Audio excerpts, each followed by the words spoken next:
Hey guys, Facebook family, just really happy to talk with you guys today in regards to.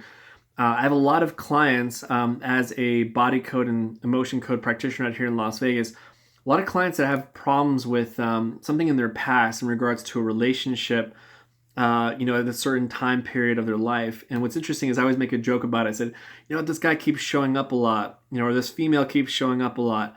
I think I'm going to go send them the invoice so you don't have to pay for it. And that always causes a little joke between us. But what's interesting is that one of the most beautiful things that I found in the body code is that you can actually work on specific time periods. And I know that because recently, for those of you who were maybe even clients of mine that I worked with just literally 30 minutes in regards to the Las Vegas shooting that happened on October 1st.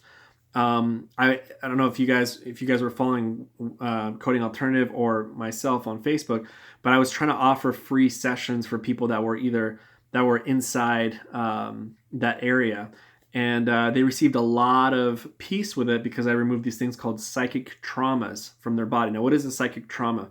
Psychic trauma is when you feel multiple emotions at the same time and it gets stuck in a sphere in your body, and it causes a lot of maybe a little anxiety, a little bit of worry and things like that. These are all things that Dr. Bradley Nelson discovered, who is the founder of the emotion code and body code. He created that system. I didn't create it.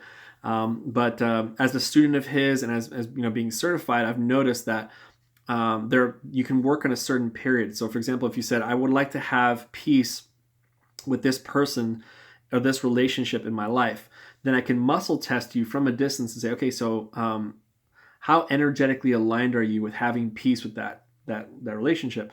And I'll be, is it 90%, 80%? I'll be muscle testing you from a distance, and I'll find out, like, well, look, you're at 23%. So then we dive into the body code and we start looking at, like, what's the thing holding you back? Do you have a saboteur energy, which is like an energetic weapon inside your body? Do you have a cord that's connected? Do you have this memory field, which is like something that's in front of your mind, and you basically you constantly refer to your past? It's basically badly disorganized energy. It's supposed to be behind you or past, it's supposed to be like past, present, future, but the past is kind of crept over to the front, and now you have kind of blurred vision because you keep referring to these certain memories. Now, that's what I love about this is that, if someone, or if you had a death in the family, for example, you can also say, I have 100% peace with my father passing away, or I have 100% peace with my sister passing away. And then I'll be like, well, your body's aligned with that about 15%. It's not saying you're a liar, it just says I only believe that statement to 15%. Then what I would do is go in the body code again, and I'd start looking around, finding what I can remove so you can have 100% peace with that. And so I think that's one of the most powerful things. So if you're someone out there who's dealing with like a loss of a friend, loss of a family member, a lot of people, yes, I'm actually, I have a book here called Tears to Triumph by Marianne Williamson, and she talks about how, unfortunately, in our society, that it's not okay to grieve. It's not okay to feel depressed. Like, it's okay to basically have 12 tears, but don't do 36 tears. God forbid you need depression pills. And the reality is and because of that we do the 37 tears.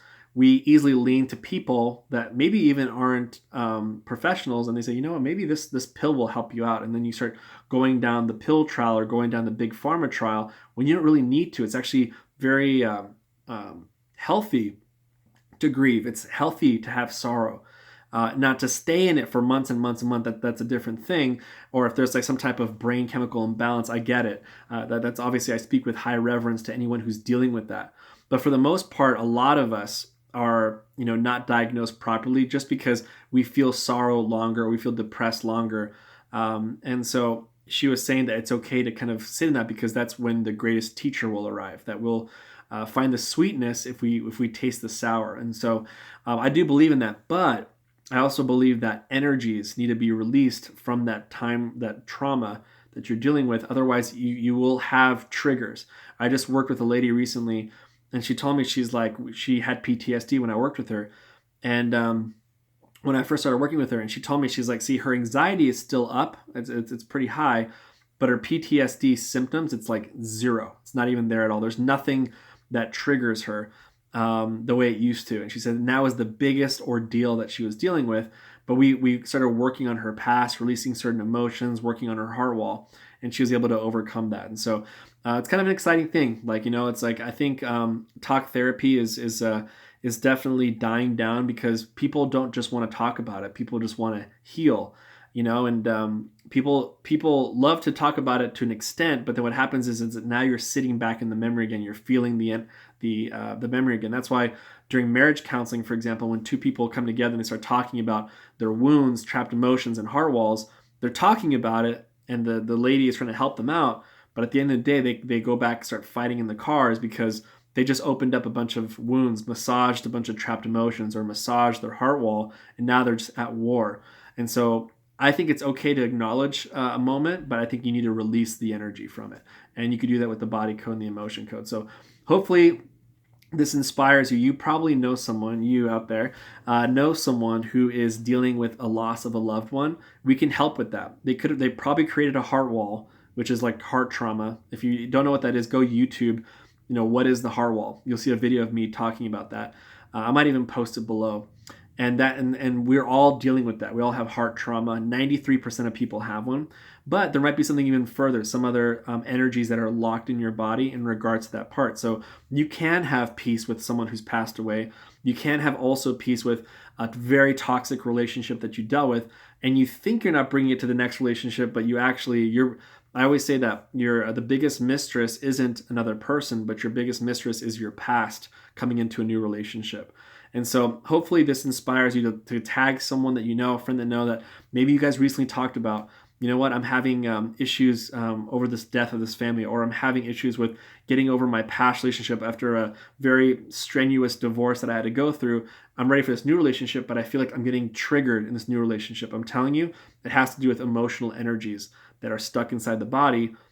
Through muscle testing, what they call applied kinesiology, using magnets, you can actually release these wherever part in the world you are.